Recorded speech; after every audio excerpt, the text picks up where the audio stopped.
Welcome to the Wisdom Lifestyle Money Show. I'm your host, Scott Dillingham. The goal of the show is to show you how you can grow personally, financially, have a larger net worth, and leverage your largest asset to help you develop the person you want to be. I take you through all the steps I did from being nothing to being told that I was nobody and I was never going to accomplish anything, from getting kicked out of high school to owning a multi-million-dollar real estate portfolio in my own company with more than 20 employees. You'll meet our partners, you'll meet our friends, and you'll quickly discover how you can improve your life. So listen in and enjoy the show. Welcome to the Wisdom Lifestyle Money Show. I'm your host, Scott Dillingham. Today, I've got a super special guest with us today. I'm really excited to welcome Sam Clausen to today's show. He's the head of growth at Reflect app, which is one of the latest and greatest note-taking apps, which is awesome for business owners and investors to keep track of everything. So welcome, Sam. Thanks, Scott. I appreciate it. It's great to take you through the app and kind of show you what it can do for entrepreneurs and investors.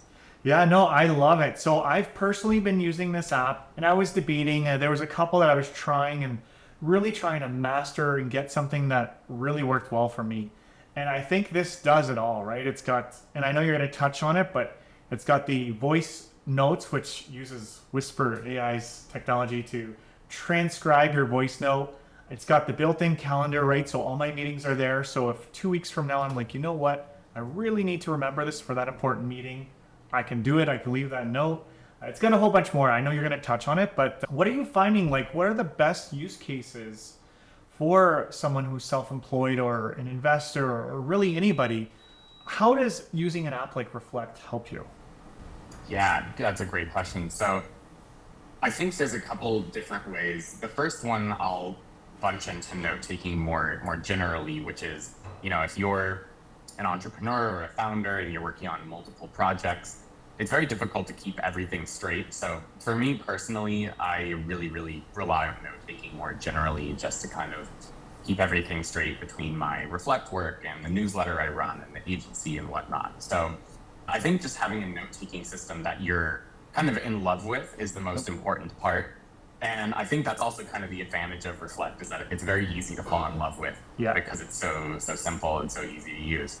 So more specifically to Reflect, there's a couple things that work really well when you're dealing with multiple projects and keeping things straight. So what you're looking at right now is the daily notes format, which of course you're familiar with, but if people haven't encountered it before, this is just an ongoing note with a section for each day. It's got the day of the week and the date, and it goes on to infinity. So if I know I need to do something on July 11th, I can just go and write it in here, and then it will be waiting for me.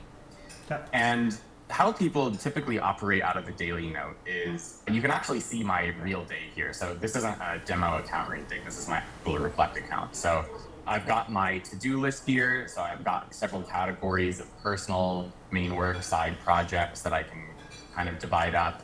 Some people do a running log of their day. So if I were doing that, I could, start a new category, call it daily log. And then, I can write, this morning I took my dog for a walk. And if you kind of look over on the side here, you can start to see the meetings integrated here. So this is the call we're in right now. So you kind of touched on this early on, but if you are someone that has a lot of meetings, you can just kind of click on this calendar event here, and it will automatically auto-populate it. You can take the emails out if you want. I usually like to keep it clean. You can have it create a backlinked note for you. And if we were, actually having a team meeting or something, I could open up that note and take any notes here on what we talked about. If it's a brainstorm, I can write any ideas. And this is all kind of done automatically through that linking format. Now, if I wanted to, I could also have selected that meeting and added your actual contact in. And then it will actually create a note for you yourself that's got your person type, your email, and anything else I want to add in there. So over time, what's nice about this is that you eventually get what's kind of a personal CRM. I, as a marketer, sometimes don't like the word CRM because it feels very salesy. So I kind of like to think about it more as like an address book or just your contact list. And you can kind of go through and see everyone here and keep track of them, keep track of your relationships, put in any relevant information. So that's kind of the main structure of Reflect and why it works so well for multiple projects, because you can operate off of this daily note format. You can go through, add in what happens in your day, and you can backlink things along the way. And again, that's what these purple links are that you're seeing here. Yeah. And so generally we recommend backlinking all people, places, things. A good rule of thumb is anything that starts with a capital letter.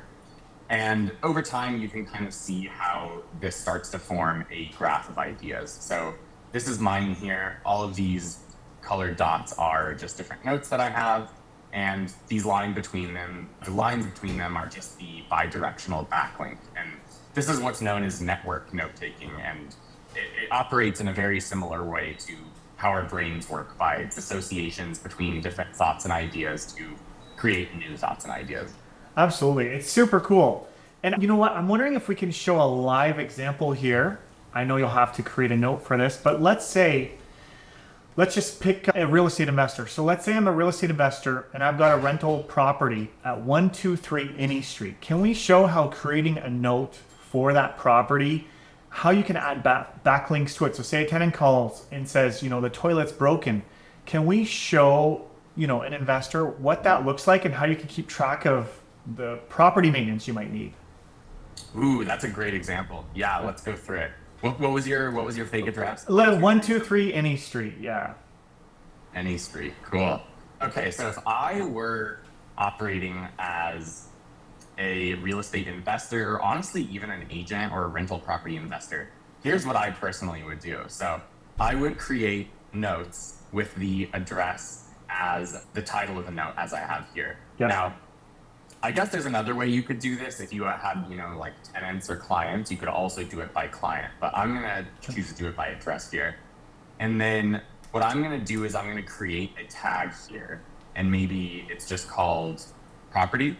It could be called, rental. You could call it anything, but what that's going to do is allow me to pull up a list of all of my properties. So that's kind of the first thing I would do. I would create the note for each property and then add that property tag to it so that I can always pull up a list of those. Okay. And then, so what I would actually do is build a template, and I can actually do that here first. So maybe we would need some categories like the type is the property, or maybe it's like, I don't know, project is usually what I use. Yep. We can have the tenants' names, maybe. Yeah, tenants.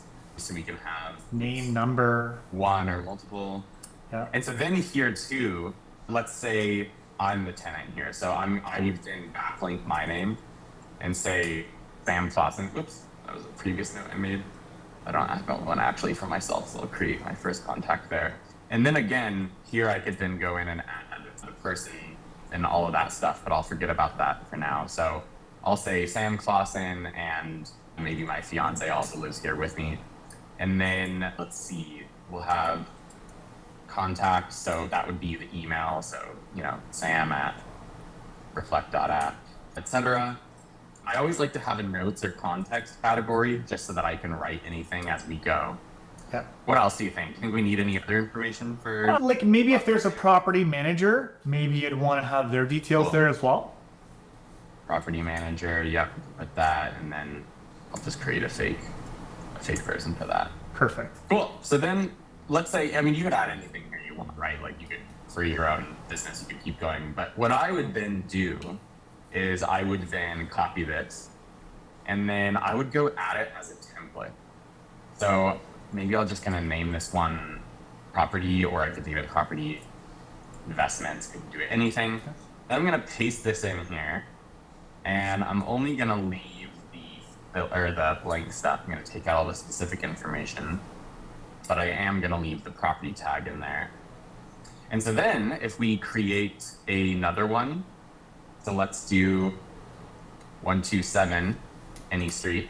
Yep. Then what we can do is just pull up the property template, and it auto-populates it for us. And we can just kind of go in, start writing this info. And now that we have two, you can see that if we click on the property tag, you can see we're starting to form a list of our properties there through the tag. So we've got that tagged, we've got the tenants and the property manager is backlinked.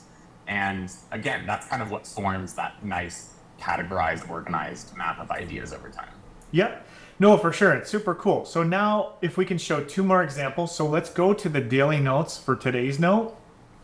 And let's say you got a phone call, Sam, and your property manager says, hey, 123 Any Street needs a new toilet.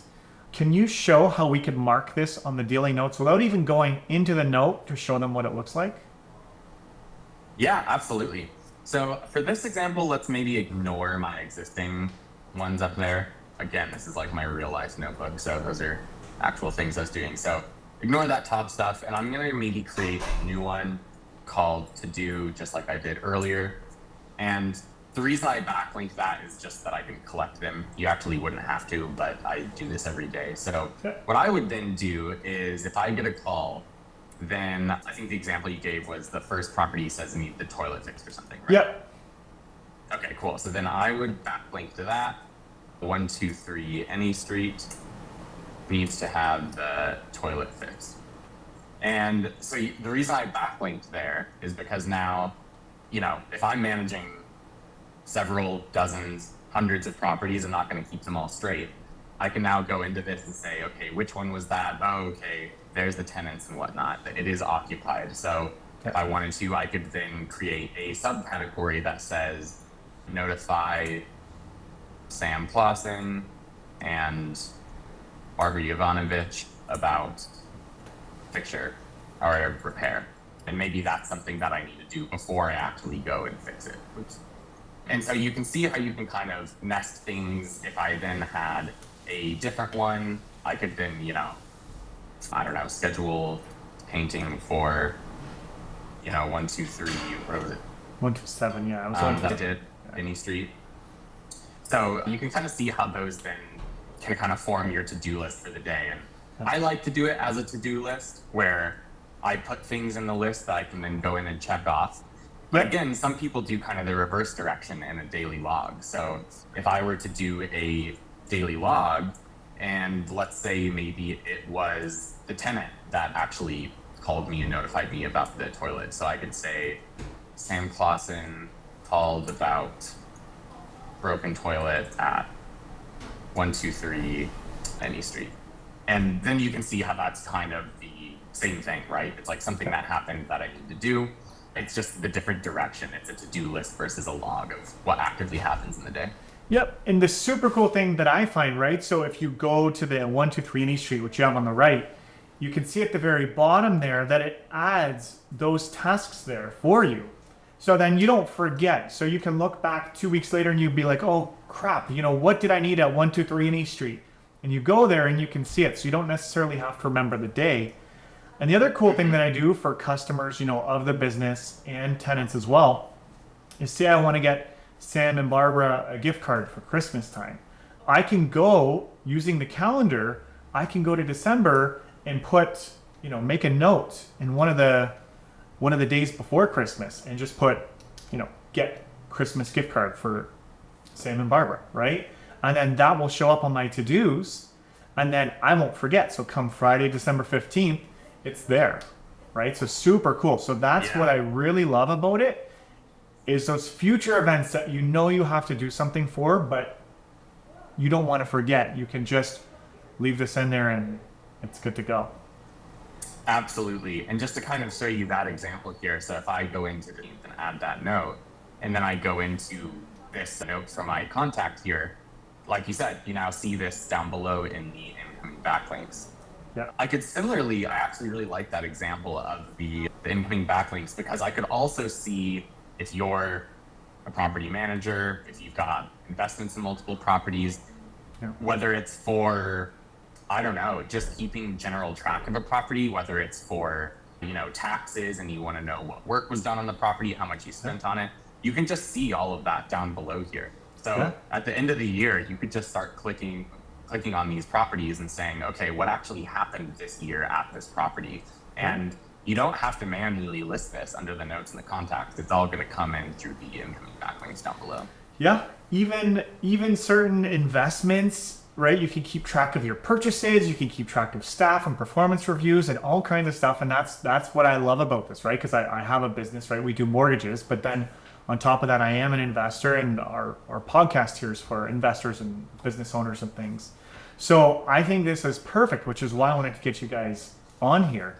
Now, we've only really touched on the use cases of this, but then now you guys have really built in like AI and different stuff like that. So can you show us some cool things that you could do with AI to further enhance this? Yeah, absolutely. So I'm really, really excited about this stuff right now because it's completely changing the way that I take notes. And I think this is the best example. I mean, let's just see what this audio message was. Yeah, great. So this morning I went biking out of town and I was just driving back home, and oftentimes while I'm driving, I start to just think of everything I need to do in the day. So this was just me rambling about what I needed to do the rest of the day. And it uses Whisper here. So to see this in action, if I click on this microphone right here, I can say anything and it's going to transcribe everything I say with pretty much human accuracy. Yeah. And you can do this on both here I'm on the desktop app here, but you can do it, I'm on the browser app. You can also do it on the desktop app. You can do it on the mobile app. And it'll take a little while to transcribe. It depends on how long it was. Mine's already transcribed here. It just adds it down below to the bottom. And you can see the voice note that I took here. So that's kind of step one is, I don't know, like I remember when Siri and Alexa came out, and it was just kind of a bit of a disappointment because the accuracy was so poor. Oh, it still is.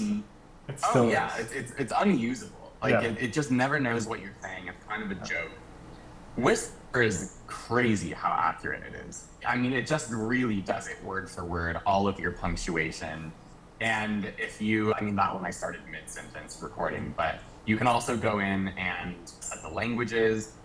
And then what's really nice, so that one was kind of a fake one, but if I go up and use my real one, you can then turn it into different formats using the AI assistant. So if I highlight this voice note and press Command J, or I could also click on the stars here, this pulls up the AI palette editor. And all these ones up top you're seeing, these are AI prompts that I myself have written. That's why it says custom here. And then down below are all the system ones. So these are the ones that just come pre-written in Reflect. So if I go and maybe choose to list the action items, because this was a voice note I took about everything I needed to do, I can click on that and it's going to start running. This is actually a very funny day to be doing this because it's like half work and half my 4th of July. That's okay. And then I can just choose to replace it in there. And now I've just got this nice, beautiful, clean to-do list for the day. Okay. Now, I can also undo that there. Let me go back and click that again. If I click on this drop down, here you can actually see the kind of open source prompt that was written by the Reflect team here. And so you can see what the AI assistant is actually being instructed to do.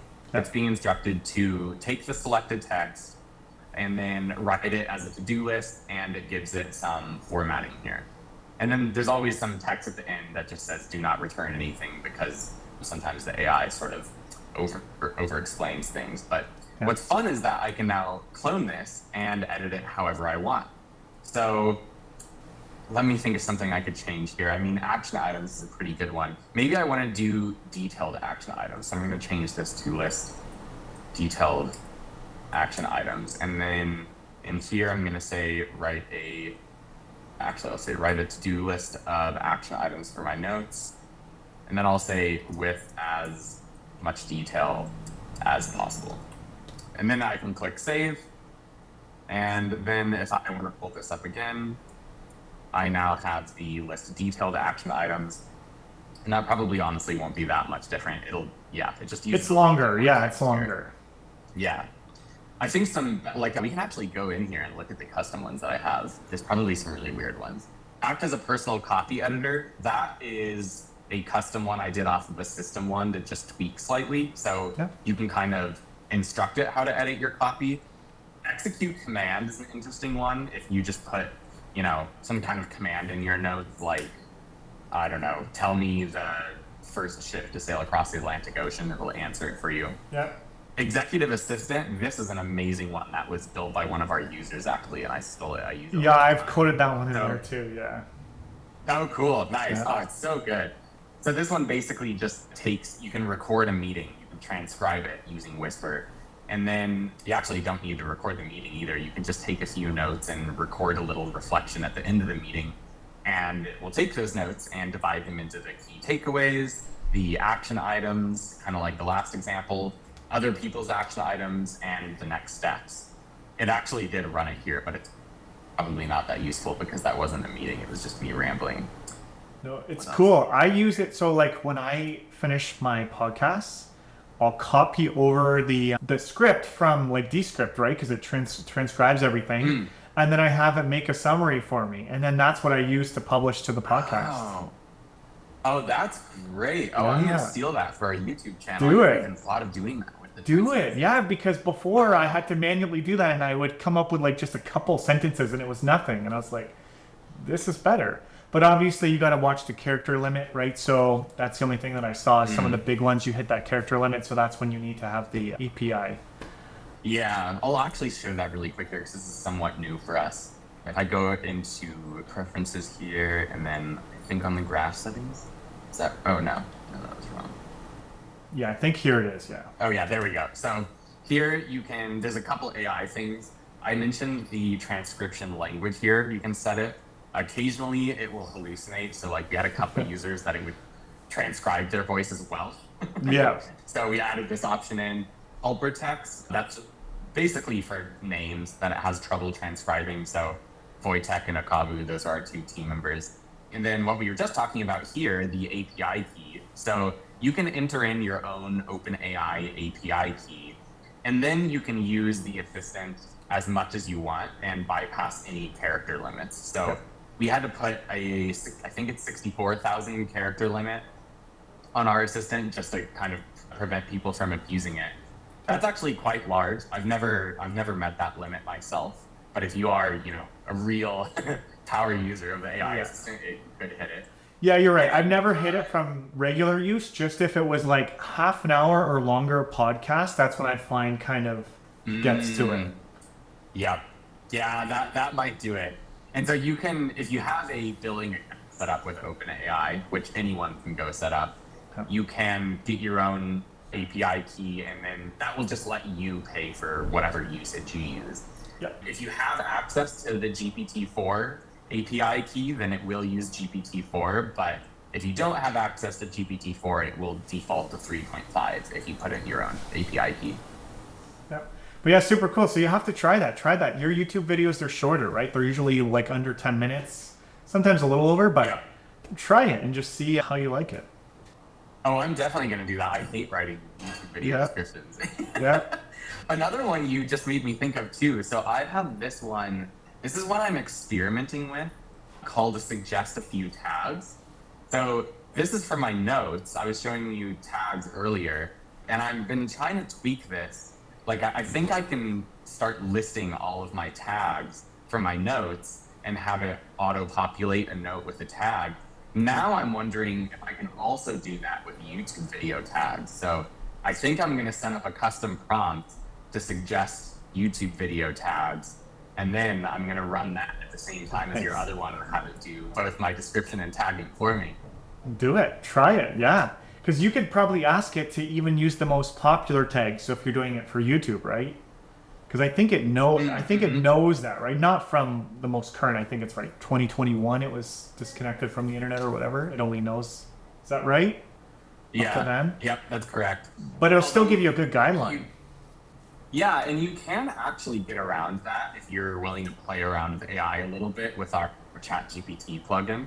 Okay. And man, we can do really cool stuff with the ChatGPT plugin because you can combine it with other plugins like the Web Agent and, even Zapier or something. So on our YouTube channel, for example, we have, this is another good property one.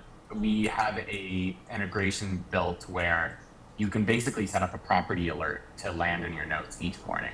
So on ChatGPT, I can apply the Reflect plugin, the Zillow plugin, and maybe the Zapier one. And then I can ask it to search for, I don't know, all properties in Estes Park, Colorado for under $800,000 that are at least 3 bedrooms with an acre of property. And then I'll make sure it'll find all of those. And then I'll say, okay, great. Can you set up a Zapier workflow so that a list of these properties appears in my notes every morning? And it does it. And it's really, really cool to just kind of wake up every morning and just have a list of properties that match your criteria in your notes. Yep, I saw that. And one of the things that I do too is when I'm looking to buy a property, if there's something that stopped me, because the thing is, when you're looking for a property, you could look at 30 and then you forget why you didn't like the first couple. Do you know what I mean? There's just so much going on. So if you were to build in that sequence, right? So the listings are automatically displaying when you log into Reflect, and then you leave notes as you view these properties as to what you liked and what you didn't like. Then you're not going back and saying, okay, what was it about this property? Okay, maybe I should go see it again, right? And you're wasting time because you forgot that you hated it because the basement was moldy or like whatever. So that's what's super powerful with this is when you do that, it also creates a note for that property, and then you can add your own notes to it. So it's super cool. Yeah. Generally, anything like that where you find yourself going, you know, that feeling where you're like, oh, shoot, what was the name of something? Or what did I think about this? That's usually a great sign that you should just create a categorized note for it. Yep. So like my house that I'm in right now, we rent out on Airbnb when we travel. And, you know, Airbnb guests will kind of be like, hey, FYI, I don't know, the faucet in the bathroom sink had a slight drip. You're out of detergent, stuff like that. They message you, but if I don't log it, I'm just going to forget about it. Yep. And I need to know what repairs to do in between guests. So I just have an Airbnb note where I just list those. And then when I come back into my place, I just have a list of everything I need to go through and repair before I leave again. Yeah, that's awesome. I love it. I love it.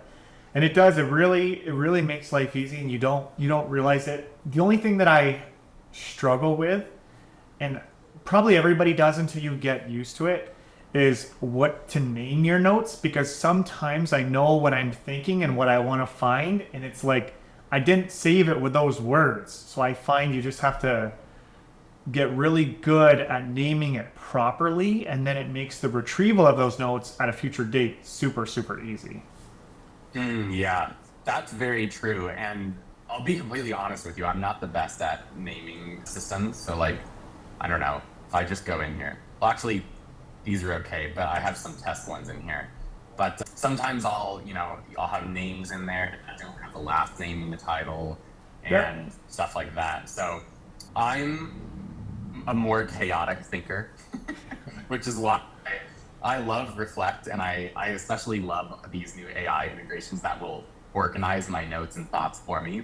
Yeah. One thing that we're looking forward to in the future is once we have a kind of a local AI living in Reflect, then we can do a lot more with it. Right now, we're just calling in OpenAI's API with GPT, and so we don't want to do any feature that would give OpenAI access to all of your notes, right? Because that's would be a security issue. Yep. But once we can have a local AI, then we can do really, really cool things with it where, we can have semantic search that will kind of make that a non-issue, because you could type in a phrase into the search box, and even if none of those words exist on the actual note, it will still find it for you. Yep. You can start to ask it things off of your notes. So imagine if you have hundreds of properties that you've collected info on, and you could just ask it questions about all those properties. Like, if I were to sell one of my properties right now, which one would sell for the most money or something like that? Yeah. You could ask it really strange questions, and it could just parse the information for you. I love it. Yeah, no, I look forward to that, as well as when you go to the map view, right? Then you see all your notes that are actually connected that you failed to connect yourself. I think that'll be super cool. And I know you guys kind of make suggestions, but it's not like the same, It's true, and everyone has their preferences. So if you look at my map here, there's a ton of these unlinked notes on the outside. And I'm actually totally fine with that because those are all my previous Evernote and Apple Notes that I've imported. Yeah. And so they're not linked to anything, but I can still index the information. So if Yeah. I, want to look up some piece of info from some like high school project in my Apple Notes, it's still there to find. Yeah. And then I can kind of, go in here and I can remove the unlinked and the blank ones, and then it starts to look a lot cleaner here. But Yeah. yeah, the map view is super cool to just kind of have this visual representation of what's happening with your thoughts and ideas over time.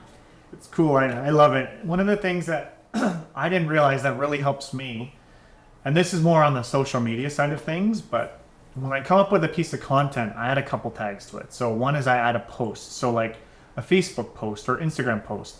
And I'll add the tag video because I want to make a video for YouTube for it. And then I'll add a tag podcast because maybe I can turn it into a podcast. And then I add another tag for email so I can send it to my email marketing system. So I do that for every single piece of content. And then I erase the tag after I've leveraged it in that medium. So then when I'm like, what type of content should I put out? I can just click email and then it's all these ones that I can send an email out to. It's super cool. Oh, cool. That's a really good one. That's like a more intricate version of my writing one. So I have a tag article and then I have another tag draft so that I can pull up both a list of articles that I've written in my notes, but also I can pull up the list of drafts that I haven't yet published. Because, I mean, as ridiculous as it sounds, but I don't know, sometimes you start writing something and you get distracted and only finish 3/4 of it, and I might completely forget about it if I don't have it marked in a list. It's true, and I find personally by organizing myself this way, a lot of the things that were repetitive in the past, they're not repetitive. So when I need to get to work and make some content, I don't have to think, right? So my cognitive load is increased for the day. And then not only that, right? Again, I'm not repeating, making another video that might have a slight twist because I forgot that I made one 6 months ago, right? Where now it's like, I know what I need to make videos on. So that duplicate content thing kind of goes away. So it's super cool and you can use it for anything. So that's why I love it. And this is why I wanted to have you on here to chat about it. Well, this has been great. You've given me a couple things that I can go try myself now. Yeah. And I've actually never thought about the real estate and kind of the investment use case of it either. So that was quite fun to walk through, and I'm gonna have to think of some more examples. I've got a feeling there will be a couple of our YouTube videos coming up where I focus on these things a little bit. Yeah, for sure. I love it. And one of the things, and I'll share this, and this is super advanced for this, but another thing for investors that I see a lot of investors do, right, is there's these certain companies you can buy stocks with direct.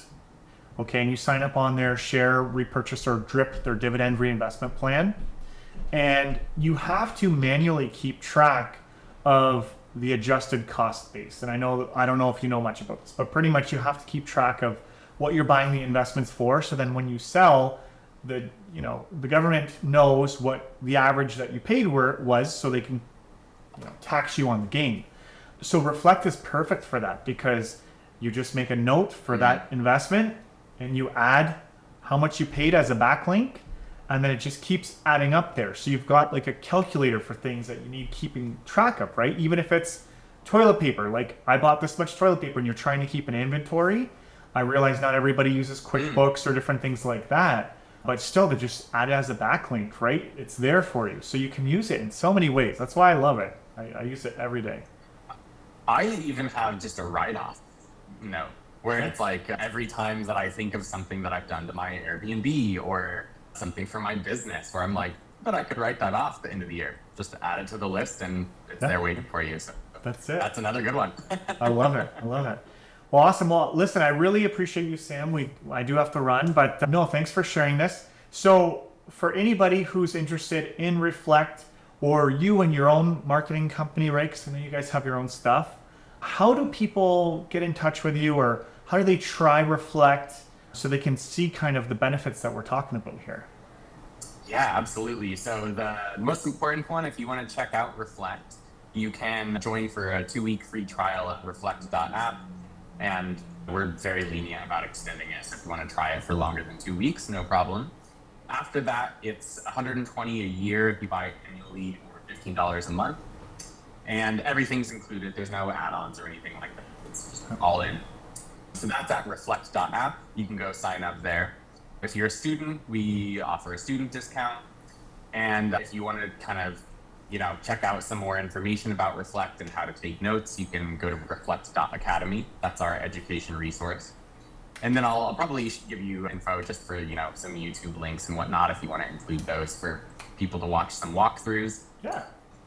And then personally, if you, want to kind of check out what I'm working on with Reflect and other growth things, I'm just at Sam Clausen on Twitter. I've got weird name spelling, so I'll give you a link to that one as well. Perfect. And if you ever need growth or marketing help run startupcookie.com. It's a growth marketing agency that focuses on content design, all that good stuff. So that's just startupcookie.com. Awesome. And that's pretty much all the stuff related to me. Awesome. Well, sounds good. I really appreciate you and your time. And this should be live within a week. I can send you a copy first so you can just, sign off on it. But again, I appreciate you for coming on, and it was a great chat. Yeah, this was a lot of fun, and hopefully we'll get a chat sometime in the future, and maybe we'll, collaborate on some workflow videos or something for the investment crowd. Sounds good. I appreciate it. Thanks, Sam. Awesome. Thanks, Scott. If you're serious about real estate investing and you want to take it to the next level with the least amount of time and mistakes, then you're going to want to sign up for our Real Estate Investor Hub.